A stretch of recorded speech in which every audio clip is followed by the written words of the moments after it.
Recently, Kalki movie பார்த்தேன் guys. Every person have different opinions on that movie, but my take in that movie is நம்ம என்னதான் டெக்னாலஜிக்கலா advance ஆனாலும் நம்மளோட world எவ்வளோ modernise ஆனாலும் technology கொடுத்த இம்பார்ட்டன்ஸை நம்ம சுப்பீரியரான என்விரான்மெண்ட்டுக்கும் ரீசோர்ஸஸ்க்கும் கொடுக்கலன்றதான் மறுக்க முடியாத உண்மை. இப்படி யோசிச்சு பாருங்களேன், பூமியால பேச முடியலன்ற ஒரே காரணத்தினால அதுகிட்ட இருந்து தேவைக்கு அதிகமான ரிசோர்ஸை நம்ம எடுத்துட்டு இருக்கோம்.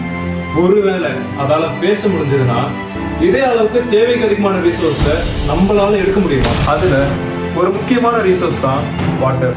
த கிரேட் டாவின்சி என்ன சொல்றாரு அப்படின்னா, the water is a driving force of all nature. அது மட்டும் இல்லாம 92வது வாரமா இன்னைக்கு நாங்க ஃபுட்டு கொடுக்கும் போதும் சாப்பாடை தாண்டி அவங்க கேட்குற முதல் விஷயம் குடிக்க நல்ல தண்ணி. இதுல இருந்து நாங்க தெரிஞ்சுக்கிட்டது என்ன அப்படின்னா, சாப்பாடு இல்லாம கஷ்டப்படுறவங்களை தாண்டியும் குடிக்க நல்ல தண்ணி கூட இல்லாம கஷ்டப்படுறவங்க இருக்காங்க.